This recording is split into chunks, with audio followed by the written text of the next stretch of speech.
In the years of Rome's struggle against the might of Carthage, the walls of Syracuse stood as the shield of Sicily. Commanding the defense was Decimus Brutus, entrusted with barely 2,500 men. Against him, an army twice his size, Carthaginian warriors, Iberian mercenaries, the sacred band of Carthage, and 20 war elephants. Syracuse would become the anvil upon which Rome's courage would be tested. Romans! Carthage is at the gates. Do you hear them? Do you smell their fear? They think Syracuse will fall. They think we will fall. But today, we show them who we are. Hastati, Principes, Triarii. You are the shield of Rome, the hammer of the Republic. Let their elephants come. Let their mercenaries come. We will break them as the eagle breaks the serpent. Brothers, stand with me. Hold the line. Rome does not yield. Rome does not fall.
At the walls, the first to meet the Carthaginian ladders was centurion Marcus Varro, commanding a cohort of Hastati.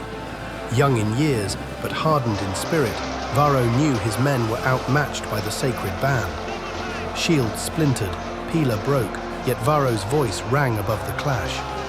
Hold the wall, sons of Rome! His cohort wavered but did not break, buying precious minutes for reinforcements.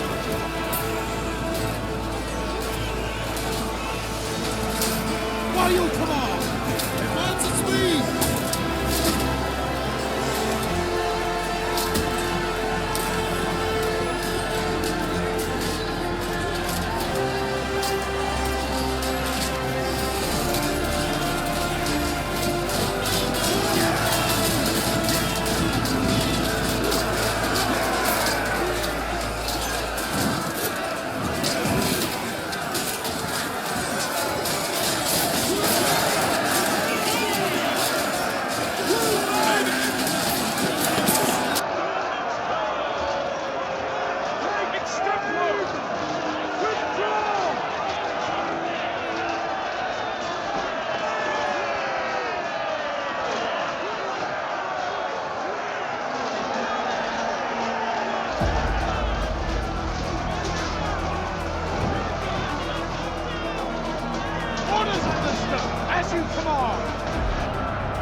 When the walls gave way, Varro's hastati were driven into the streets.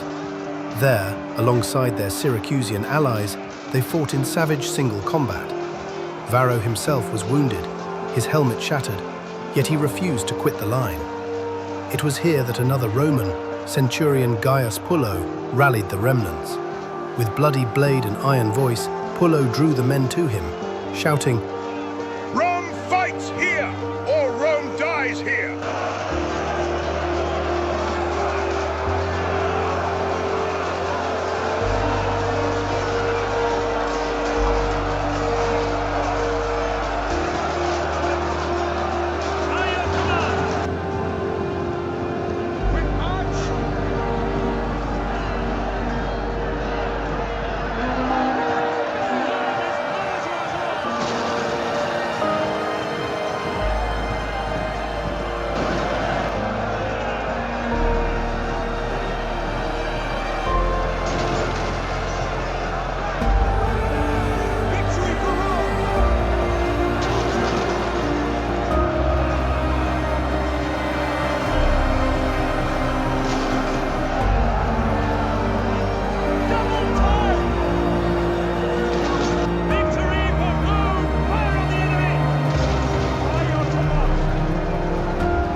From the steps of the Forum, Decimus Brutus watched his city burn.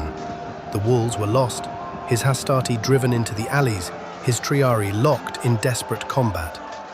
Smoke and screams filled the air. He saw Marcus Varro, bloodied but rallying his men in the streets. Gaius Pullo, blade in hand, dragging survivors back through the chaos. The Carthaginian tide was too strong. Brutus knew the truth.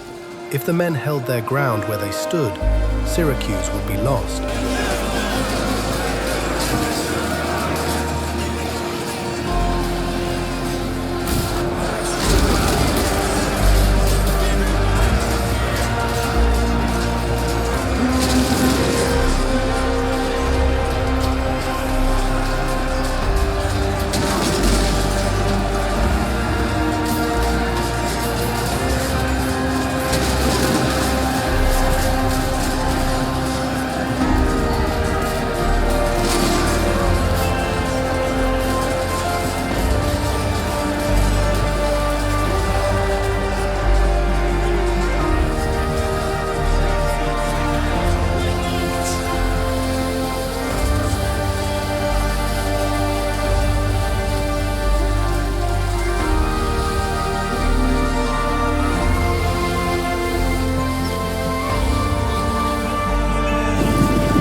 Raising his voice above the clash of steel, Brutus gave the hardest order a Roman commander could. Back to the square! Fall back to the eagle! With grim discipline, the battered cohorts pulled away from the streets, forming a living shield around the heart of the city. Varro and Pullo brought their men into the line, battered but still defiant, their standards rising once more beside their commander, every man blooded, yet every man willing to stand. Brutus strode among them, laying his hand upon shields, meeting the eyes of his soldiers. "Here we make our stand," he said. "Here we hold Rome's honor." The men tightened their grips, ready for the storm to come.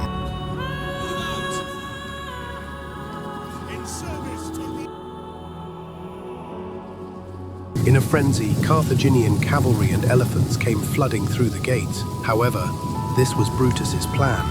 The Carthaginian cavalry couldn't avoid the stakes, and many were impaled in the mass charge through the open gates.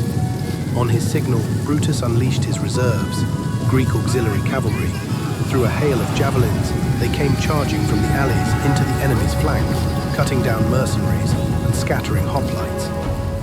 Their charge breathed life back into the Romans. Carthaginians broke, elephants turned in panic. For a moment, the eagle soared once more over Syracuse, and the enemy was driven from the square.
In the maelstrom of the Forum, Marcus Varro fell, cut down as he struck his last blow into the side of a Carthaginian hoplite.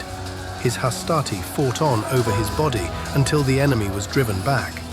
Gaius Pullo, bloodied but unbroken, dragged the survivors to Brutus's side. It was Pullo who raised Varro's standard in the square, shouting the oath of Rome.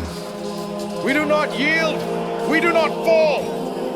The cry carried through the ranks, and with it, the Romans held.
The Romans had held. Against all odds, the city was theirs. Yet as Brutus surveyed the field of corpses, scouts rushed to him with dreadful news. 11,000 more Carthaginians marched upon Syracuse. The battle was over, but the war for the city had only just begun.